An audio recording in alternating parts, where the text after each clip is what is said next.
Hello everyone, welcome to the chemistry times. हमने start किया होता क्लास 10th का केमिस्ट्री का chapter number 1 chemical reaction and equations. तो हम उसी चैप्टर को कंटिन्यू करते हैं और आगे के क्वेश्चंस को डिस्कस करते हैं। तो चलिए स्टार्ट करते हैं आज की क्लास को। तो सबसे पहला हमारा क्वेश्चन क्या है आज का कि which of the following is और आर एन एक्सोथर्मिक प्रोसेस। देखो आपको यहाँ पर क्या पूछा है, एंडोथर्मिक, सॉरी यहाँ पर आपसे क्या पूछा है, एंडोथर्मिक प्रोसेस पूछा है।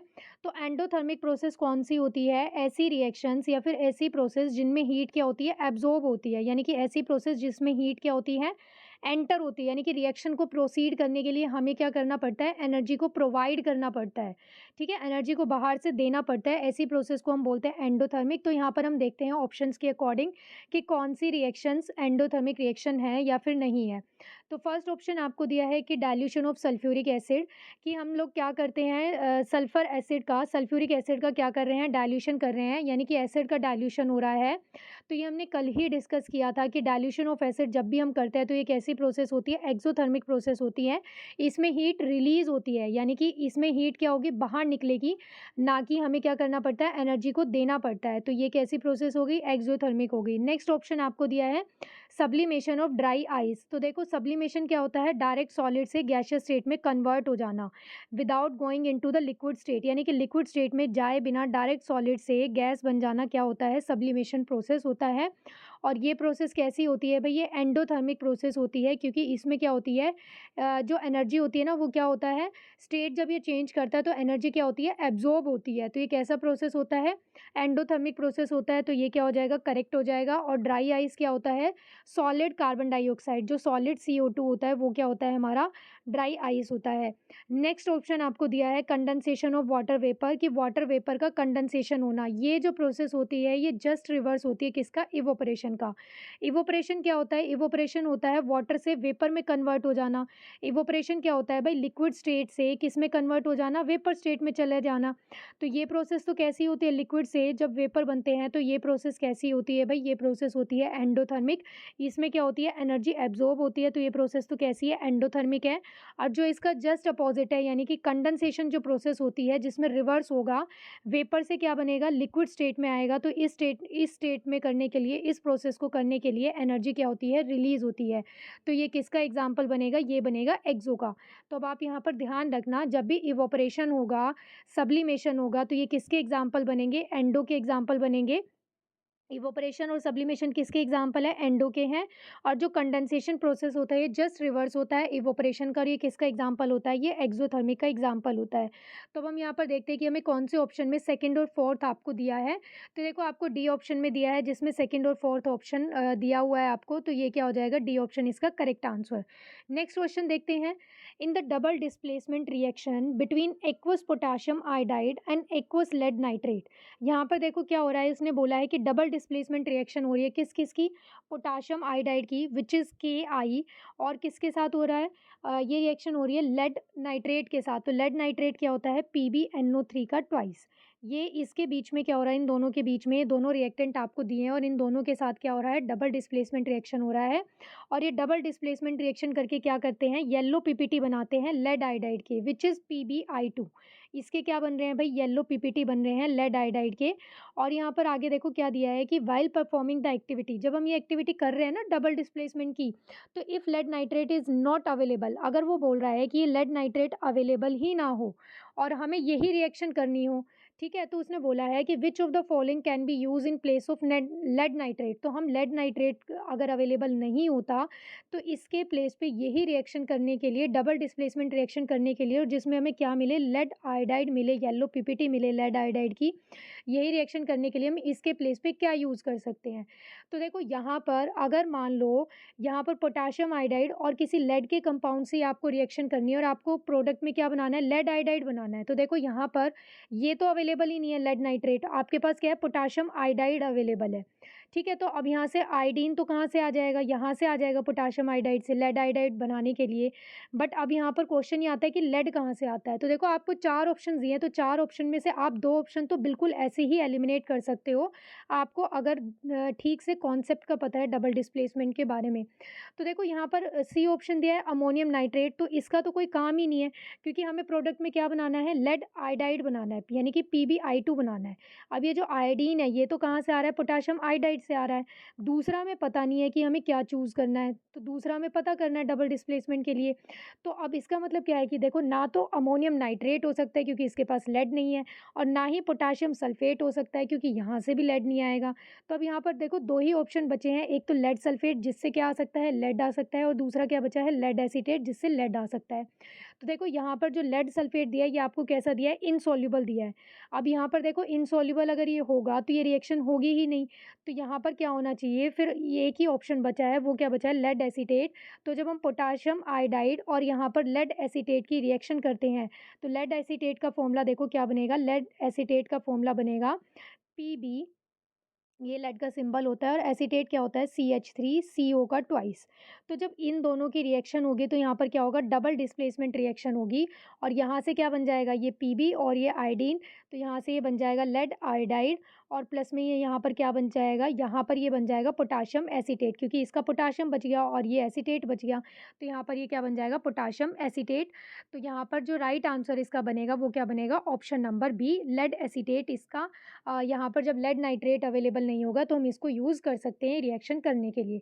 नेक्स्ट क्वेश्चन देखते हैं, which of the following gases can be use for storage of fresh sample of an oil for long time.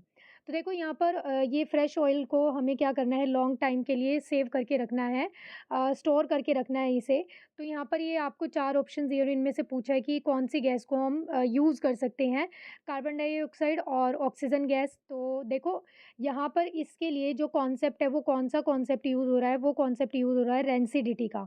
और रेंसिडिटी क्या होती है, रेंसिडिटी होती है oxidation of food and oil, यानी कि जो फूड होता है, ऑयल होता है, उनका उनको वो क्या हो जाते हैं, ख़राब हो जाते हैं, स्पॉइल हो जाते हैं, उनमें से फाउल स्मेल आती है, तो वही क्या होती है, रेंसिडिटी होती है। तो इसको रेंसिडिटी से प्रिवेंट करने के लिए हम उसके अंदर क्या करते हैं, अब ऑक्सीडेशन होता है ना फूड का, फूड के ऑक्सीडेशन की वजह से वो ख़राब हो रहे हैं, स्पॉइल हो रहे हैं, तो हम क्या करेंगे, उसमें एंटीऑक्सीडेंट्स को ऐड करते हैं, जिससे फूड क्या हो, स्पॉइल ना हो। तो यहाँ पर हम कौन सी गैस का यूज़ करते हैं, जो इनर्ट गैसेज़ होती हैं, अनरिएक्टिव गैसेज़ होती हैं, हम उनका यूज़ करते हैं। तो वो कौन-सा ऑप्शन है, आपको दिया ऑप्शन नंबर डी, हीलियम और नाइट्रोजन गैस का हम यूज़ करते हैं। नेक्स्ट क्वेश्चन देखते हैं, the following reaction is used for the preparation of oxygen gas in the laboratory. हम लैब में क्या कर रहे हैं, ऑक्सीजन गैस की प्रिपरेशन कर रहे हैं, और उसके लिए रिएक्शन क्या कर रहे हैं, ये हमारे पास क्या है, पोटेशियम क्लोरेट है, और इसको हमने किया हीट, और हीट करने के बाद यहाँ पर क्या बन रहा है, पोटेशियम क्लोराइड बन रहा है, और यहाँ पर क्या बन रही है, ऑक्सीजन गैस। तो अब इसके रिगार्डिंग, इस रिएक्शन के रिगार्डिंग आपको 4 स्टेटमेंट दिए हैं, और आपको आइडेंटिफाई करना है कि which one is the correct और which one is the incorrect. तो देखो फर्स्ट आपको दिया है, it is a decomposition reaction and endothermic in nature. तो देखो डीकम्पोजिशन का मतलब क्या होता है कि एक सिंपल एक कंपाउंड होता है आपके पास, यानी कि एक ही रिएक्टेंट होता है, और रिएक्टेंट क्या होता है, रिएक्टेंट का ब्रेकडाउन होता है, और वो क्या करता है, टू और मोर देन किस में कन्वर्ट हो जाता है, प्रोडक्ट फॉर्मेशन में कन्वर्ट हो जाता है। तो देखो आप यहाँ पर रिएक्शन देखो, यहाँ पर क्या है, एक ही रिएक्टेंट है, पोटेशियम क्लोरेट, ठीक है, इसको हमने हीट किया, और हीट करके क्या बन रहा है, देखो यहाँ पर पोटेशियम क्लोराइड बन रहा है और ऑक्सीजन गैस बन रही है। तो इसका मतलब क्या है, ये कैसी रिएक्शन है, डीकम्पोजिशन। तो इसका जो फर्स्ट पार्ट है वो तो करेक्ट है। नेक्स्ट आपको दिया है, ये एंडोथर्मिक रिएक्शन है। तो एंडोथर्मिक रिएक्शंस कौन होती है, एंडोथर्मिक रिएक्शंस वो होती है जो हीट को क्या करती है, एनर्जी को क्या करती है, एब्जॉर्ब करती है। तो देखो हमें क्या करना पड़ रहा है, यहाँ पर पोटेशियम क्लोरेट को हमें क्या करना पड़ रहा है, यहाँ पर हीट क्या करनी पड़ रही है, प्रोवाइड करनी पड़ रही है रिएक्शन होने के लिए, इसको डिकम्पोज होने के लिए हमें एनर्जी को देना पड़ रहा है। तो ऐसी कंडीशन में जब भी हम एनर्जी को प्रोवाइड करते हैं, वो रिएक्शंस कैसी होती है, भाई एंडोथर्मिक रिएक्शंस होती हैं, एंडोथर्मिक इन नेचर होती हैं वो। तो यहाँ पर राइट आंसर क्या हो जाएगा, ऑप्शन नंबर ए। नेक्स्ट आपको दिया है कि which is it is a combination reaction, ये कॉम्बिनेशन तो है ही नहीं, कॉम्बिनेशन में तो क्या होता है, 2 रिएक्टेंट होते हैं और कंबाइन करके क्या करते हैं, एक सिंगल प्रोडक्ट बनाते हैं, तो ये तो इनकरेक्ट हो जाएगा। नेक्स्ट आपको दिया है decomposition and accompanied by release of heat, कि ये डीकम्पोजिशन है, ये बात तो बिल्कुल ठीक है, बट यहाँ पर हीट रिलीज नहीं हो रही है, हीट क्या हो रही है यहाँ पर, हम रिएक्शन में क्या कर रहे हैं, हीट को प्रोवाइड कर रहे हैं। आप ये एक पॉइंट और ध्यान रखना, जब भी आपको हीट या फिर एनर्जी रिएक्टेंट साइड पे मिलती है लिखी हुई, ठीक है? जैसे देखो यहाँ पर रिएक्टेंट साइड पे है, तो ये हमेशा कैसी होगी, एंडोथर्मिक रिएक्शन होगी। कैसी होगी ये? एंडोथर्मिक होगी। और अगर हमेशा आपको रिएक्शन होने के बाद या आपको प्रोडक्ट साइड पे हीट या फिर एनर्जी लिखी हुई मिलती है, इसका सिंबल मिलता है, तो इसका मतलब रिएक्शन कैसी है, एक्सोथर्मिक है। यानी कि जो प्रोडक्ट में एनर्जी बन रही है, हीट रिलीज हो रही है, वो क्या होगी, एक्सोथर्मिक होगी। और जब हम उसे प्रोवाइड ही करा रहे हैं तो वो रिएक्टेंट साइड पे लिखी होगी, और वो कैसी रिएक्शन होगी, एंडोथर्मिक होगी। तो यहाँ पर रिलीज ऑफ हीट तो हो ही नहीं रहा है, क्योंकि देखो हीट कहाँ पर लिखी है, रिएक्टेंट साइड पे है। तो ये ऑप्शन भी क्या हो जाएगा, इसका इनकरेक्ट। नेक्स्ट आपको दिया है कि it is a photochemical decomposition, गलत है ये भी। ये फोटोकेमिकल डिकम्पोजिशन नहीं है, ये कैसा डिकम्पोजिशन है, थर्मल डिकम्पोजिशन है। क्यों? क्योंकि हमने क्या किया है, यहाँ पर हीट को प्रोवाइड किया है, हीट एनर्जी दी है। तो ये कैसी रिएक्शन है भाई, थर्मल डिकम्पोजिशन है, और ये एक्सोथर्मिक भी नहीं है। तो ये क्या हो गया, इसका यहाँ पर राइट आंसर क्या बन जाएगा, ऑप्शन नंबर ए। नेक्स्ट क्वेश्चन देखते हैं, which one of the following process involve chemical reactions. यहाँ पर देखो आपको 4 रिएक्शंस दिए हैं, 4 कंडीशंस दी हैं, और इनमें पूछा है कि किस में केमिकल रिएक्शन हो रही है। तो फर्स्ट आपको दिया है storing of oxygen gas under pressure in a gas cylinder. हम क्या कर रहे हैं, ऑक्सीजन गैस को स्टोर कर रहे हैं, ठीक है? अब स्टोरेज तो करना कोई केमिकल रिएक्शन नहीं होती है, तो ये तो फर्स्ट तो क्या हो गया, इनकरेक्ट हो जाएगा। नेक्स्ट आपको दिया है लिक्विफिकेशन ऑफ एयर, कि हम क्या कर रहे हैं, गैस से क्या कर रहे हैं, गैस को लिक्विफाई कर रहे हैं, लिक्विड स्टेट में ला रहे हैं, तो ये भी कोई केमिकल चेंज नहीं है, सिर्फ उसका स्टेट चेंज हो रहा है। नेक्स्ट आपको दिया है keeping petrol in a China dish in the open. यहाँ पर भी कोई केमिकल रिएक्शन नहीं है कि भाई हमने चाइना डिश में क्या किया है, यहाँ पर पेट्रोल ओपन में रख दिया, तो यहाँ पर कोई केमिकल रिएक्शन थोड़ी ना हो रही है, कोई न्यू प्रोडक्ट थोड़ी ना बन रहे हैं यहाँ पर। तो देखो, यानी कि ये तीनों ही फर्स्ट जो आपको दिए हैं स्टेटमेंट, ये कैसे हैं, ये फिजिकल चेंजेस के एग्जांपल हो गए। जो आपको फोर्थ स्टेटमेंट दिया है वो क्या दिया है, heating copper wire in the presence of air at high temperature. क्या है फोर्थ स्टेटमेंट, कि हमने कॉपर वायर को हीट किया है, किसकी प्रेजेंस में भाई, हाई टेम्परेचर में हमने हीट किया है इसको, हाई टेम्परेचर पे, और एयर की प्रेजेंस में किया है, तो वो किस में कन्वर्ट हो जाएगा। देखो ये जब हम ऐसे रिएक्शन करेंगे, ये कॉपर है, कॉपर वायर है, और ये एयर की प्रेजेंस में हम इसे हाई टेम्परेचर पे क्या कर रहे हैं, हीट कर रहे हैं, तो ये क्या करेगा, यहाँ पर देखो कॉपर ऑक्साइड बना लेगा। तो ये क्या हो गया, देखो ये केमिकल रिएक्शन है, यहाँ पर हुई ना केमिकल रिएक्शन, तो ये कैसा चेंज हो गया भाई, केमिकल चेंज हो गया। तो इसका राइट आंसर क्या हो जाएगा, option number D. Next question देखते हैं। यहाँ पर देखो आपको 4 ऑप्शंस दिए हैं, इन चारों सेट में से कौन सा रिएक्टेंट और प्रोडक्ट के लिए जब ये रिएक्शन होती है एट ए गिवन टेम्परेचर, तो कौन सा सेट आपको करेक्ट दिया है, ये आइडेंटिफाई करना है। तो देखो यहाँ पर रिएक्शन किस किस की हो रही है, हाइड्रोजन की और ऑक्सीजन की, और प्रोडक्ट क्या बन रहा है, वाटर बन रहा है। तो देखो ये हमें पता है कि जब भी वाटर फॉर्मेशन होता है, तो हाइड्रोजन और जो ऑक्सीजन होते हैं वो दोनों कौन सी स्टेट में होते हैं, वो गैसियस स्टेट में होते हैं। और जो वाटर होता है वो कौन सी स्टेट में होता है, लिक्विड स्टेट में होता है। अब बात हम यहाँ पर बैलेंसिंग की करें, तो देखो क्या होता है, यहाँ पर 2 मोल ऑफ क्या बनते हैं, वाटर बनते हैं। कैसे? जब 2 mole of hydrogen gas react करती है किसके साथ, 1 मोल ऑफ ऑक्सीजन गैस के साथ रिएक्ट करती है, तो ये वाटर फॉर्मेशन होता है। इसे हम कैसे सीखते हैं, ये बैलेंसिंग से सीखते हैं। तो देखो यहाँ पर जो राइट आंसर बनेगा, आप अब यहाँ पर आइडेंटिफाई करो कि कौन से इसमें आपको हाइड्रोजन और ऑक्सीजन तो क्या दिया है, गैसियस स्टेट में दिया है, वाटर आपको लिक्विड स्टेट में दिया है। तो देखो फर्स्ट ऑप्शन में जो हाइड्रोजन है वो लिक्विड में दिया है, ऑक्सीजन भी लिक्विड में दिया है, तो ये तो इनकरेक्ट हो जाएगा। सेकंड ऑप्शन में देखो हाइड्रोजन तो गैस है बट ऑक्सीजन लिक्विड है, ये भी इनकरेक्ट हो जाएगा। थर्ड ऑप्शन में देखो आपको क्या दिया है, कि दोनों ही जो हाइड्रोजन और गैसेज है वो जो हाइड्रोजन और जो ऑक्सीजन है वो दोनों ही आपको गैसियस स्टेट में दिया है, और जो वाटर दिया है वो क्या दिया है, लिक्विड स्टेट में दिया है। तो यही ऑप्शन क्या बनेगा, इसका करेक्ट आंसर बनेगा, यानी कि option C is the correct answer. Next question देखते हैं, which of the following are combination reaction. देखो यहाँ पर आपको 4 रिएक्शन का सेट दिया है, 4 रिएक्शंस के एग्जांपल दिए हैं, और ये पूछा है कि इनमें से कौन सा कॉम्बिनेशन रिएक्शन है और कौन सा नहीं है। तो आपको जो है वो आइडेंटिफाई करने हैं। तो देखो फर्स्ट आपको दिया है KClO3, इसे जब हम हीट करेंगे तो ये पोटाशियम क्लोराइड और क्या कर रहा है, ऑक्सीजन गैस बना रहा है। तो देखो यहाँ पर तो क्या है, सिंगल रिएक्टेंट से क्या हो रहा है, 2 प्रोडक्ट बन रहे हैं। तो ये रिएक्शन तो क्या होती है भाई, डीकम्पोजिशन रिएक्शन होती है। तो ये तो इसका आंसर नहीं है, तो ये तो क्या हो गया, इनकरेक्ट हो गया। तो अब हम यहाँ पर देख लेते हैं, अगर मान लो किसी को चारों रिएक्शन में से आइडेंटिफाई करना भी नहीं आता, तो ऑप्शन को एलिमिनेट करके आप इजीली आंसर को आइडेंटिफाई कर सकते हो। तो देखो यहाँ पर 4 ऑप्शंस दिए हैं, तो 4 ऑप्शंस में से आपको फर्स्ट वाला पता है कि ये डीकम्पोजिशन रिएक्शन है, और तो यानी कि जहाँ पर भी फर्स्ट आपको दिया है उसको कट कर दो। तो फर्स्ट आपको देखो ए ऑप्शन में ही दिया है, तो ये तो क्या हो जाएगा, कट हो जाएगा। तो यानी कि एक ऑप्शन तो आपके यहाँ से क्या हो गया, एलिमिनेट हो गया। नेक्स्ट आपको दिया है कि 2 रिएक्टेंट है और 2 रिएक्टेंट से क्या हुआ, एक सिंगल प्रोडक्ट बना है। तो देखो यही तो कॉम्बिनेशन रिएक्शन होती है कि व्हेन 2 और मोर देन 2 रिएक्टेंट, यानी कि जब 2 या 2 से ज़्यादा रिएक्टेंट रिएक्ट करते हैं, रिएक्शन करते हैं और एक सिंगल प्रोडक्ट बनाते हैं, that is a combination reaction. तो यहाँ पर क्या हुआ है, मैग्नीशियम ऑक्साइड ने वाटर के साथ रिएक्शन किया और क्या बनाया, मैग्नीशियम हाइड्रॉक्साइड बनाया है। तो ये क्या हो गया भई, यहाँ पर कॉम्बिनेशन रिएक्शन का एग्जाम्पल हो गया, तो ये तो करेक्ट है।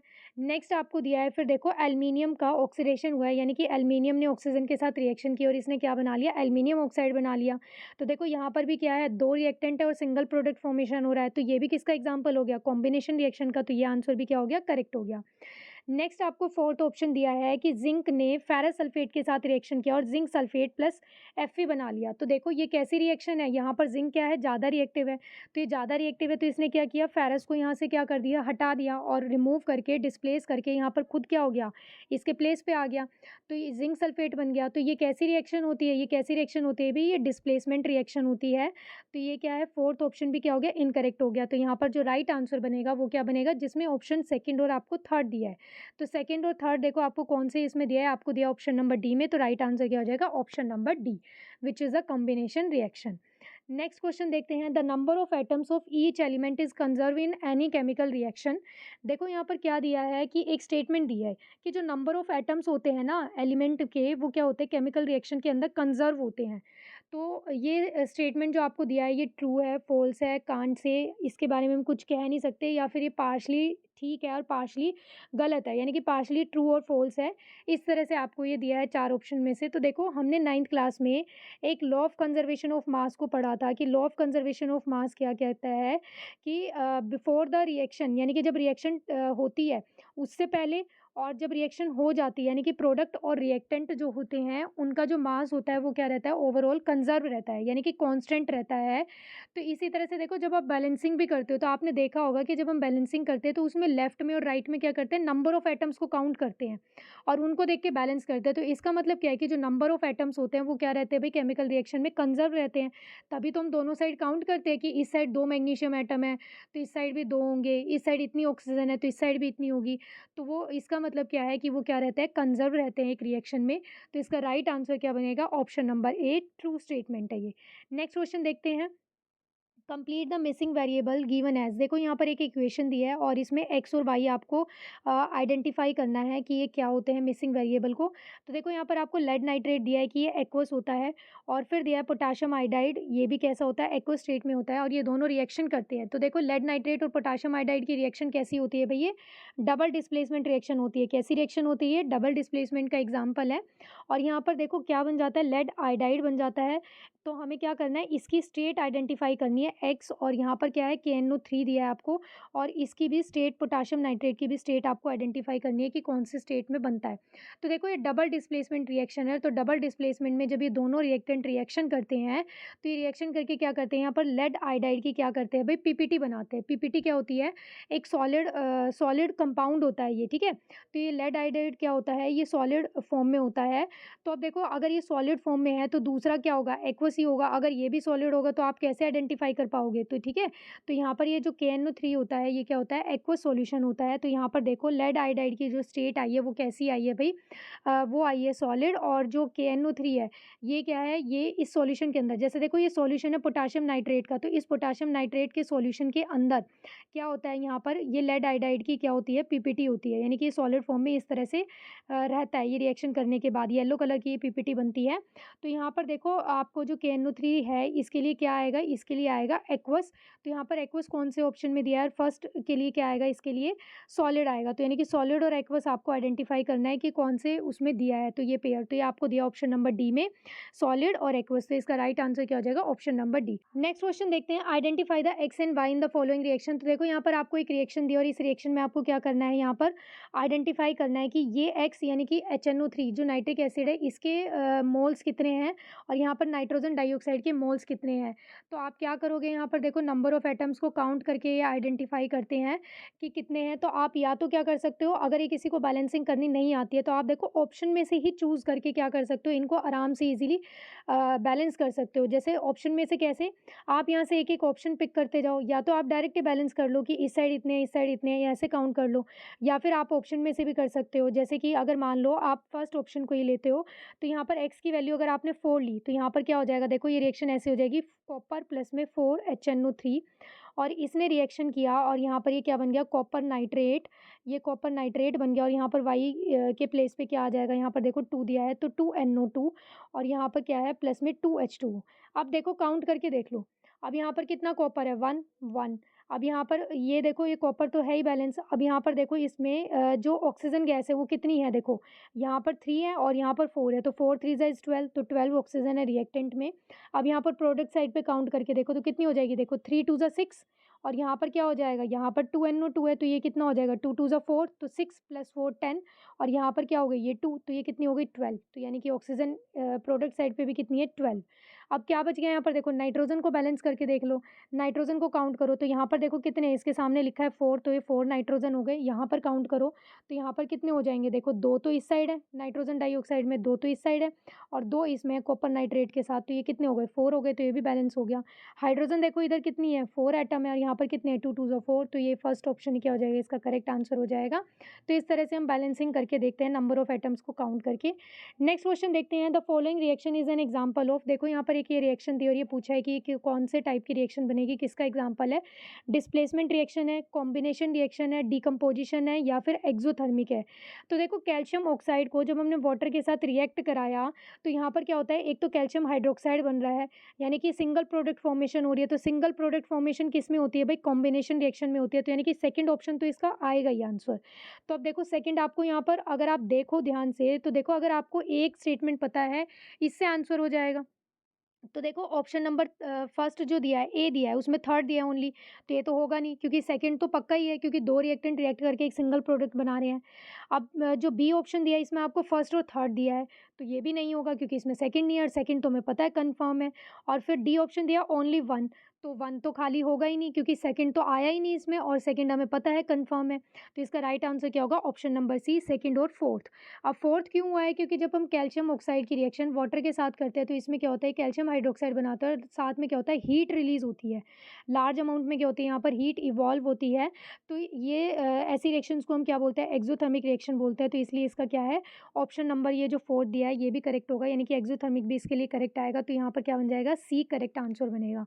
नेक्स्ट क्वेश्चन देखते हैं, ferrous sulphate crystal loose water when heated, कि फेरस सल्फेट को जब हम हीट करते हैं ना तो ये वाटर को लूज़ करता है। तो इसने ये पूछा है कि इसके पास कितने वाटर मॉलिक्यूल्स होते हैं जिनको ये लूज़ करता है। तो देखो फेरस सल्फेट क्या होता है, जो हाइड्रेटेड फेरस सल्फेट होता है वो होता है FeSO4, ये फेरस सल्फेट का फॉर्मूला होता है। इसके पास 7 वाटर मॉलिक्यूल्स होते हैं, और जब हम इसे हीट करेंगे तो ये क्या करता है, एनहाइड्रस फेरस सल्फेट बन जाता है, और प्लस में 7 वाटर मॉलिक्यूल क्या हो जाते हैं, रिमूव हो जाते हैं। तो यहाँ पर कितने वाटर मॉलिक्यूल्स थे भाई इसके साथ, ही कितने लॉस्ट करेगा, ये 7।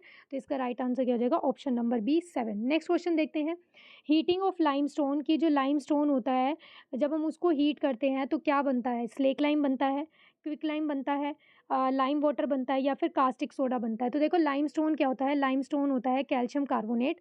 ये सारे फॉर्मूलाज आपको यहाँ पर ध्यान रखना है कि लाइम वाटर क्या है, लाइमस्टोन क्या है, क्विक लाइम क्या है, ये सब आप ध्यान रखना है, क्योंकि ये डायरेक्ट ना आकर के इसी तरह से ज़्यादा आते हैं। जैसे कैल्शियम कार्बोनेट नहीं दिया है, देखो आपको यहाँ पर लाइम वाटर नहीं देगा वो आपको।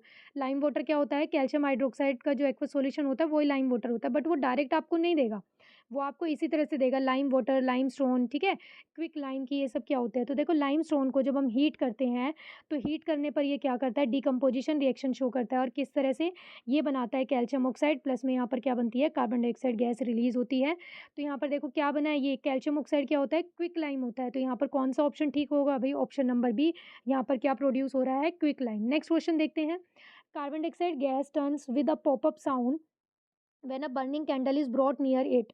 तो इसने बोला है कि कार्बन डाइऑक्साइड के लिए ये एक तरह से क्या है, डिटेक्शन टेस्ट हो गया कार्बन डाइऑक्साइड गैस का, कि इस रिएक्शन में कार्बन डाइऑक्साइड बन रही है या फिर नहीं बन रही है। तो carbon dioxide gas popup sound करती है जब हम उसके पास क्या करते हैं, बर्निंग कैंडल लेकर जाते हैं। तो ये पूछा है कि ये ट्रू है, फ़ॉल्स है, कांट से, या फिर पार्शियली ट्रू और फ़ॉल्स है। तो ये स्टेटमेंट क्या है, कंप्लीटली फ़ॉल्स स्टेटमेंट है ये। कार्बन डाइऑक्साइड के लिए जो टेस्ट होता है वो क्या होता है, कार्बन डाइऑक्साइड गैस को डिटेक्ट करने के लिए जो टेस्ट होता है वो होता है लाइम वाटर टेस्ट। अब लाइम वाटर टेस्ट में क्या होता है, लाइम वाटर टेस्ट में ये होता है कि जिस भी रिएक्शन से कार्बन डाइऑक्साइड गैस क्या हो रही है, इवॉल्व हो रही है, बाहर निकल रही है। जैसे अभी हमने कैल्शियम कार्बोनेट को हीट किया था, तो वहाँ से कार्बन डाइऑक्साइड गैस क्या हो रही थी, इवॉल्व हो रही थी, बाहर निकल रही थी, रिलीज़ हो रही थी। तो हम क्या करते हैं, इसके पास क्या करते हैं, लाइम वाटर का सॉल्यूशन लेकर जाते हैं। तो लाइम वाटर क्या होता है, ये होता है aqueous solution of calcium hydroxide. तो ये इसके सॉल्यूशन को क्या करते हैं, ये जो कार्बन डाइऑक्साइड बनती है ना, इसके अंदर क्या करते हैं, ये गैस को पास कराते हैं लाइम वाटर के अंदर, लाइम वाटर सॉल्यूशन के अंदर। तो ये गैस जब इसके अंदर जाती है ना, तो ये कैसा बन जाता है, ये बन जाता है मिल्की सॉल्यूशन बन जाता है। कैसा सॉल्यूशन बन जाता है, ये मिल्की सॉल्यूशन बन जाता है। तो मिल्की सॉल्यूशन क्या इंडिकेट करता है कि यहाँ पर क्या हो रहा है, कार्बन डाइऑक्साइड गैस रिलीज़ हो रही है। ठीक है? अब अगर मान लो यहाँ पर पॉपअप साउंड की बात करें, तो पॉपअप साउंड किसके लिए आती है, ये हाइड्रोजन गैस की डिटेक्शन के लिए यूज़ होती है। जब भी हम क्या करते हैं, अगर किसी रिएक्शन में से हाइड्रोजन गैस क्या हो रही है, इवॉल्व हो रही है, तो हम उसके पास क्या करते हैं, या तो बर्निंग कैंडल को लेकर जाते हैं या फिर बर्निंग मैच स्टिक को लेकर जाएँगे। और जब हम उसके पास लेकर जाते हैं तो एकदम से कैसी साउंड आती है, पॉपअप साउंड आती है। तो ये क्या डिटेक्ट करती है भई, हाइड्रोजन गैस को कन्फर्म करनी है। तो ये आपको ध्यान रखना है, popup sound for hydrogen gas. और जो मिल्की हो जाता है सॉल्यूशन, वो किसकी वजह से होता है, कार्बन डाइऑक्साइड सॉल्यूशन की वजह से होता है। तो देखो नेक्स्ट क्वेश्चन देखते हैं, the formation of quicklime and carbon dioxide from calcium carbonate is an example of. इसने क्या दिया है कि कैल्शियम कार्बोनेट से क्या बन रहे हैं भाई, अ, देखो ये लिखा है ना स्टेटमेंट में, फॉर्मेशन फ्रॉम। तो फ्रॉम का मतलब क्या है कि कैल्शियम कार्बोनेट से बन रहा है। तो कैल्शियम कार्बोनेट को ये हमें क्या प्रोडक्ट देता है, कैल्शियम कार्बोनेट रिएक्शन से हमें क्या मिलता है भाई, क्विकलाइम मिलता है। क्विकलाइम इज कैल्शियम ऑक्साइड, और प्लस में क्या मिलता है, कार्बन डाइऑक्साइड मिलता है। तो देखो यहाँ पर ये पूछा है कि इनमें से चारों रिएक्शन में से कौन सा बनेगा, फोटोकेमिकल डिकम्पोजिशन होगा, थर्मल डिकम्पोजिशन होगा, ऑक्सीडेशन होगा, डिस्प्लेसमेंट होगा। तो देखो ना ही तो ये ऑक्सीडेशन है, क्योंकि ऑक्सीडेशन में क्या होता है, एडिशन ऑफ ऑक्सीजन करते हैं ना हम। यहाँ पर देखो ना ही ये डिस्प्लेसमेंट है, कुछ डिस्प्लेस भी नहीं हो रहा है तो ये डिकम्पोजिशन रिएक्शन ही, क्योंकि ये क्या हो रहा है, एक सिंगल रिएक्टेंट से क्या बन रहे हैं, दो प्रोडक्ट बन रहे हैं। तो ये कंप्लीटली ये क्या है, कंफर्म डिकम्पोजिशन रिएक्शन है। बट अब आपको यहाँ पर आइडेंटिफाई करना है कि ये फोटोकेमिकल है या फिर ये थर्मल डिकम्पोजिशन है। तो ये कैसा डिकम्पोजिशन होता है, ये थर्मल डिकम्पोजिशन होता है। जब हम कैल्शियम कार्बोनेट को क्या करते हैं, हीट करते हैं, तो ये क्या होता है, जब हम इसे हीट प्रोवाइड करेंगे तो ये क्या होता है, calcium oxide plus carbon dioxide में कन्वर्ट हो जाता है। तो इसका राइट आंसर क्या बनेगा, option number B, thermal decomposition reaction. Next question देखते हैं, what will happen when silver chloride is place in sunlight for some time. ये दिया है कि हमने क्या किया है, यहाँ पर सिल्वर क्लोराइड लिया है अपना और इसको सनलाइट की प्रेजेंस में रख दिया है। तो ये पूछा है कि यहाँ पर कौन सी ऑब्जर्वेशन हम ऑब्जर्व करते हैं, कि जो वाइट कलर का सिल्वर क्लोराइड होता है changes into grey coloured compound, कि ये किस में कन्वर्ट हो जाता है, ग्रे कलर के कंपाउंड में कन्वर्ट हो जाता है। तो ये बिल्कुल ठीक है, ये वाइट कलर का कंपाउंड होता है, ये किस में कन्वर्ट हो जाता है, ग्रे कलर के कंपाउंड में कन्वर्ट हो जाता है। इसका डिकम्पोजिशन हो जाता है, ये करता है सिल्वर मेटल बनाता है, प्लस में क्या करता है, क्लोरीन गैस रिलीज होती है। तो ये ऑप्शन क्या है, इसका करेक्ट है। नेक्स्ट आपको दिया है डिकम्पोजिशन रिएक्शन, तो ये भी ठीक है, क्योंकि यहाँ पर क्या हो रहा है, एक सिंगल रिएक्टेंट से क्या हो रहा है, दो प्रोडक्ट बन रहे हैं, तो यहाँ पर डिकम्पोजिशन भी हो रहा है। सी ऑप्शन आपको दिया है कि both A and B take place, तो ये यही इसका क्या करेगा, राइट आंसर बनेगा, क्योंकि डी में तो आपको दिया है नथिंग विल टेक प्लेस। भाई दो दो रिएक्शन होने लग रही है, यहाँ पर सिल्वर क्लोराइड से क्या हो गया है, सिल्वर मेटल बन गया है और प्लस में डिकम्पोजिशन हो रहा है। दो दो ऑप्शन इसके करेक्ट आ रहा है, तो नथिंग तो कैसे आ सकता है इसका आंसर। तो यहाँ पर जो राइट आंसर बनेगा वो क्या बनेगा भी, ऑप्शन नंबर सी।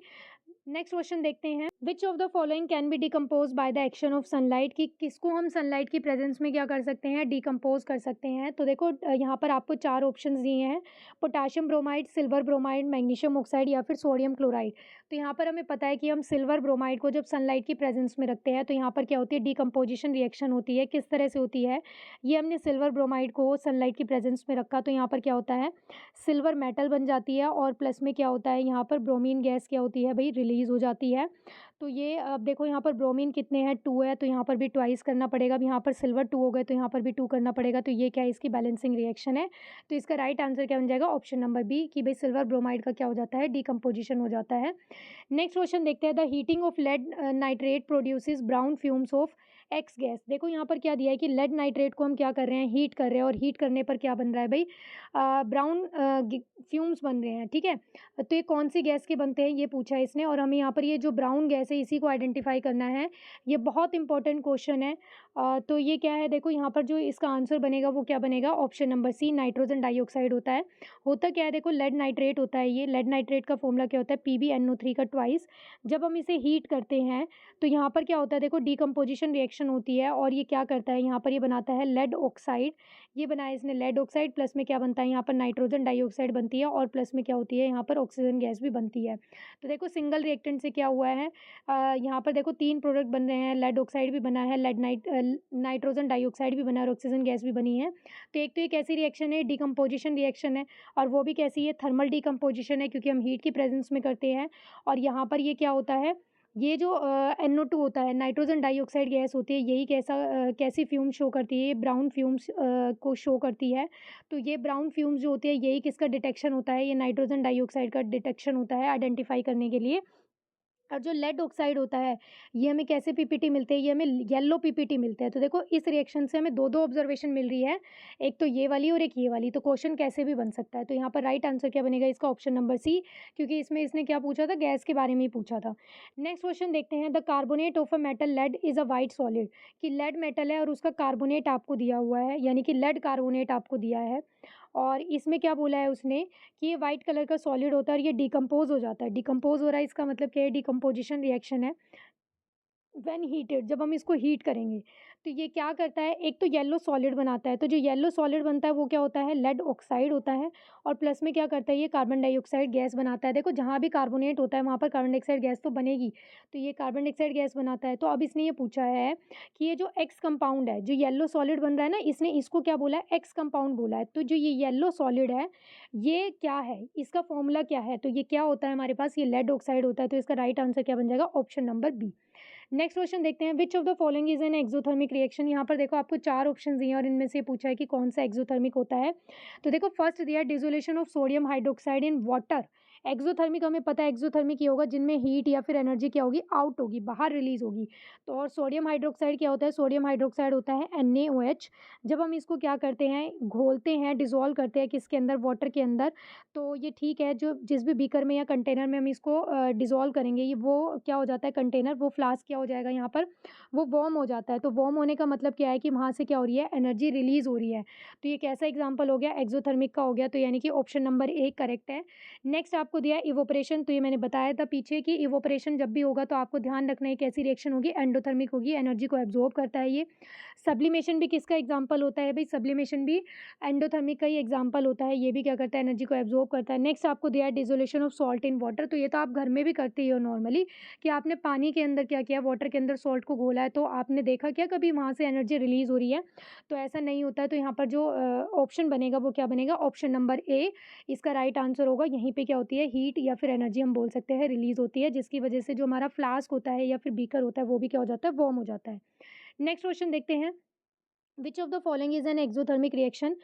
ये क्वेश्चन सेम ही क्वेश्चन है। नेक्स्ट क्वेश्चन देखते हैं, identify the endothermic process from the following. यहाँ पर आपको क्या करना है, एंडोथर्मिक प्रोसेस को आइडेंटिफाई करना है। तो देखो फर्स्ट आपको दिया है लिक्विड से, देखो वाटर है, वाटर लिक्विड स्टेट में और इससे क्या कर रहा है, वो गैशियस स्टेट में गया है, यानी कि लिक्विड से उसने क्या बना लिया, वेपर बना लिया। तो ये लिक्विड से वेपर जब बनता है तो वो कैसी प्रोसेस होती है, ये होती है वेपराइजेशन। ये कैसी प्रोसेस होती है भाई, वेपराइजेशन होती है। और वेपराइजेशन कैसी प्रोसेस होती है भाई, ये एंडोथर्मिक होती है। तो यहाँ पर आपसे क्या पूछा है, एंडोथर्मिक ही पूछा है, तो ये फर्स्ट ऑप्शन ही क्या हो जाएगा, करेक्ट हो जाएगा। बाकी हम एक बार और भी ऑप्शंस को डिस्कस कर लेते हैं। नेक्स्ट आपको दिया है कि कैल्शियम ऑक्साइड प्लस में वाटर, की कैल्शियम ऑक्साइड को हमने क्या किया है, वाटर ऐड किया है उसमें और ये इसने बनाया कैल्शियम हाइड्रोक्साइड। तो ये हमने वीडियो के स्टार्टिंग क्वेश्चन में ही डिस्कस किया था, इसमें क्या होता है, हीट रिलीज होती है। तो ये कैसा एग्जाम्पल है भाई, एक्सोथर्मिक का है। नेक्स्ट आपको दिया है कंबशन ऑफ मीथेन। तो देखो जब भी हम मीथेन को, हाइड्रोकार्बन्स को बर्न करते हैं तो वहाँ पर क्या होती है, एनर्जी रिलीज होती है। तो एनर्जी का रिलीज होना क्या इंडिकेट करता है भाई, वो एक्सोथर्मिक है। तो ये क्या है, एक्सोथर्मिक है, ये वाली रिएक्शन भी एक्ज़ोथर्मिक थी। नेक्स्ट आपको दिया है addition of acid to water. भई हम क्या कर रहे हैं, एसिड को वाटर में ऐड कर रहे हैं, तो ये भी मैंने बताया था ये कैसा एग्ज़ाम्पल होता है भई, ये भी एक्सो का एग्ज़ाम्पल होता है। तो यानी कि ये तीनों आपको एक्सो के दिए हैं और यहाँ पर एक ही ऑप्शन आपको एंडो का दिया है, तो वो दिया है ऑप्शन नंबर ए, जिसके अंदर क्या हो रहा है, वेपोराइज़ेशन। नेक्स्ट क्वेश्चन देखते हैं, when zinc granules are reacted with dilute sulphuric acid then which of the following gases evolve. यहाँ पर दिया है कि आपके पास क्या है, एसिड है। ये यहाँ पर क्या है, आपके पास एसिड है, कौन-सा एसिड है, ये डाइल्यूट सल्फ्यूरिक एसिड है और इसमें क्या किया आपने, जिंक ग्रैन्युलीज़। तो जिंक ग्रैन्युलीज़ का मतलब क्या है कि जिंक मेटल के छोटे-छोटे आपके पास पीसेज़ हैं और आपने इनको क्या किया है, इसके अंदर ऐड किया है। तो ये हमें पता है कि जब भी कोई मेटल क्या करती है भई, एसिड के साथ रिएक्शन करती है, तो एसिड के साथ रिएक्शन करने पर एक तो क्या करता है भई, एक तो यहाँ पर मेटल का सॉल्ट बन जाता है। जो भी मेटल होता है उसका क्या करता है भई, यहाँ पर सॉल्ट बन जाता है। प्लस में क्या होता है, हमेशा हाइड्रोजन गैस क्या होती है, इवॉल्व होती है मेटल के साथ रिएक्शन करने पर। तो देखो यहाँ पर हाइड्रोजन गैस बनेगी। तो यहाँ पर ज़िंक और इसके साथ H2SO4 यानी कि ज़िंक को आपने ऐड किया H2SO4 में, तो यहाँ पर प्रोडक्ट तो क्या बनेगा, ज़िंक सल्फेट बनेगा और प्लस में क्या होगा, हाइड्रोजन गैस रिलीज़ होगी। तो यहाँ पर आपसे गैस के बारे में ही पूछा है कि कौन-सी गैस इवॉल्व होती है, तो ए ऑप्शन दिया ऑक्सीजन गैस, ये इनकरेक्ट है। बी दिया है सल्फर डाइऑक्साइड, ये भी इनकरेक्ट है। सी ऑप्शन दिया आपको हाइड्रोजन गैस, यही क्या है, इसका राइट आंसर है। हाइड्रोजन गैस क्या होती है, यहाँ पर इवॉल्व होती है। नेक्स्ट क्वेश्चन देखते हैं, which of the following gives reddish brown precipitate on mixing. यहाँ पर देखो आपको 4 ऑप्शंस दिए और इनमें ये पूछा है कि कौन से मिक्सिंग पे कौन से रिएक्टेंट को मिक्स करें तो हमें क्या करते हैं भई, रेड पीपीटी मिलती है, रेडिश ब्राउन पीपीटी मिलती है। तो देखो जो रेडिश ब्राउन पीपीटी होती है वो किसकी होती है, वो फेरिक इसकी होती है, फेरिक हाइड्रोक्साइड की होती है, FeOH थ्राइस की होती है। और ये हमें कैसे मिलता है, देखो ये हमें मिलता है FeCl3 प्लस में NH4OH यानी कि फेरिक क्लोराइड प्लस में अमोनियम हाइड्रोक्साइड को जब हम ऐड करते हैं तो इनकी रिएक्शन से क्या होता है, ये बनता है।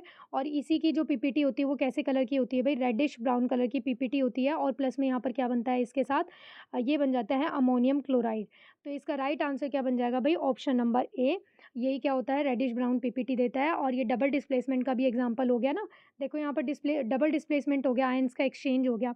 नेक्स्ट क्वेश्चन देखते हैं, the following reaction is an example of. देखो यहाँ पर क्या दिया है आपको, 4 ऑप्शन दिए हैं और एक रिएक्शन दी है और ये पूछा है कि ये रिएक्शन कौन सा एग्जाम्पल होता है।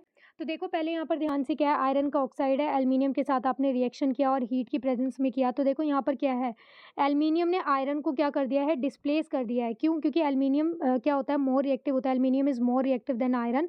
तो इसने क्या किया, इसको डिस्प्लेस कर दिया। तो यहाँ पर इसने डिस्प्लेस किया और खुद आयरन के प्लेस पे आ गया और इसने क्या किया, एल्युमिनियम ऑक्साइड बना लिया और ये आयरन मेटल बन गया। तो ये कैसी रिएक्शन होती है जिसमें डिस्प्लेसमेंट होता है, ये होती है डिस्प्लेसमेंट रिएक्शन। तो यहाँ पर देखो आपको कौन से ऑप्शन में दिया है, तो ये आपको दिया ऑप्शन नंबर बी में, तो इसका राइट आंसर क्या हो जाएगा, option number B, displacement reaction. तो ये थे आज के क्वेश्चंस, और भी क्वेश्चंस को हम लेकर आएंगे, तो तब तक आप इस चैप्टर को अच्छे से रिवाइज करना और चेक करना कि आपके कितने क्वेश्चंस करेक्ट हुए हैं आज की वीडियो में।